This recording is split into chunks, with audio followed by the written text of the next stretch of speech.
ଭାରତୀୟ ସୈନିକମାନେ ପ୍ରତିଦିନ କ'ଣ ଖାଆନ୍ତି? ସେମାନଙ୍କ ଶକ୍ତିର ରହସ୍ୟ ଜାଣି ଆପଣ ହୋଇଯିବେ ଆଶ୍ଚର୍ଯ୍ୟ।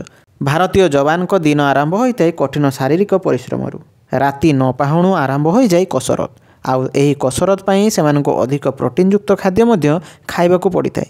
ସକାଳ ଜଳଖିଆରେ ସାଧାରଣତଃ ପରଟା, ଅଣ୍ଡା, ଦଲିଆ, ବ୍ରେଡ୍ ବଟର ଏବଂ ଚା ଥାଏ। ଏଥିରୁ ଶୀଘ୍ର କ୍ୟାଲୋରି ଏବଂ ପ୍ରୋଟିନ୍ ମିଳିଥାଏ।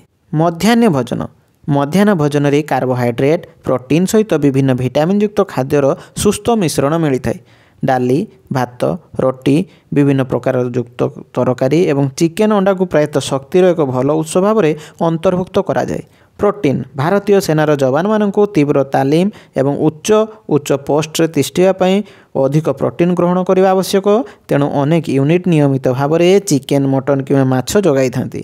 ଏହି ମାଂସପେଶୀ ପୁନରୁଦ୍ଧାର ଏବଂ ଶକ୍ତି ବଜାୟ ରଖିବାରେ ସାହାଯ୍ୟ କରେ। ଉଚ୍ଚ ପୁଷ୍ଟିଯୁକ୍ତ ଖାଦ୍ୟ ରିପୋର୍ଟ ଅନୁସାରେ ସୈନିକମାନଙ୍କୁ ବେଳେବେଳେ ବାଦାମ, ଫଳ, ଗ୍ଲୁକୋଜ୍ ବିସ୍କୁଟ୍, ଏନର୍ଜି ବାର୍ କିମ୍ବା ଡ୍ରାଇ ଫ୍ରୁଟ୍ ଭଳି ଖାଦ୍ୟ ଦିଆଯାଇଥାଏ।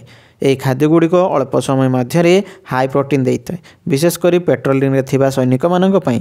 ସ୍ୱତନ୍ତ୍ର ହାଇ କ୍ୟାଲୋରି ଖାଦ୍ୟ ଉଚ୍ଚ ହିମାଳୟର ପାର୍ବତ୍ୟ ଅଞ୍ଚଳରେ ନିୟୋଜିତ ସୈନିକମାନଙ୍କୁ ଥଣ୍ଡା ହେତୁ 2ରୁ 3 ଗୁଣ ଅଧିକ କ୍ୟାଲୋରି ଆବଶ୍ୟକ ହୋଇଥାଏ। ତେଣୁ ସେମାନଙ୍କୁ ଶରୀରର ତାପମାତ୍ରା ଏବଂ ଶକ୍ତି ଉଭୟ ବଜାୟ ରଖିବା ପାଇଁ ସୁପ୍, ଅଣ୍ଡା ଆମଲେଟ୍, ଘିଅ, ଚକୋଲେଟ୍, ଡ୍ରାଇ ଫ୍ରୁଟ୍ ଏବଂ ଗରମ ପାନୀୟ ଯୋଗାଇ ଯାଇଥାଏ। ରୋଟେସନ୍ ମେନୁ ସ୍ୱାଦ ଏବଂ ପୋଷଣ ଉଭୟକୁ ସନ୍ତୁଳିତ କରିବା ପାଇଁ ଭାରତୀୟ ସେନାଙ୍କ ମେସ୍ର ମେନୁ ନିରନ୍ତର ପରିବର୍ତ୍ତନ ହୋଇଥାଏ। କେତେବେଳେ ରାଜମା ଭାତ, କେତେବେଳେ ବିରିୟାନୀ, କେତେବେଳେ ଖିଚଡ଼ି, ଏପରିକି ଦକ୍ଷିଣ ଭାରତୀୟ ଖାଦ୍ୟ ମଧ୍ୟ ମିଳିଥାଏ। ମିଠା ଏବଂ ଡିଜର୍ଟ ଭାରତୀୟ ସୈନିକଙ୍କ ଖାଦ୍ୟରେ ପ୍ରାୟତଃ କ୍ଷୀରି, ହାଲୁଆ, ଜଲେବି କିମ୍ବା ଫ୍ରୁଟ୍ କଷ୍ଟାର୍ଡ ଭଳି ମିଠା ଅନ୍ତର୍ଭୁକ୍ତ ହୋଇଥାଏ।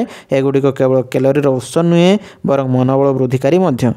ସ୍ପେଶାଲ ସପ୍ଲିମେଣ୍ଟାରୀ ଡିହାଇଡ୍ରେସନ୍ ରୋକିବା ପାଇଁ ସୈନିକମାନଙ୍କୁ ନିୟମିତ ଭାବରେ ଇଲେକ୍ଟ୍ରୋଲାଇଟ୍ ପାନୀୟ, ହାଲୁକା ସୁପ୍ ଏବଂ ପାଣି ଯୋଗାଇ ଦିଆଯାଇଥାଏ। ଲମ୍ବା ମିଶନ ସମୟରେ ORS, ଭିଟାମିନ୍ ଟାବଲେଟ୍ ଏବଂ ଶକ୍ତି ପରିପୂରକ ମଧ୍ୟ ଯୋଗାଇ ଦିଆଯାଇଥାଏ।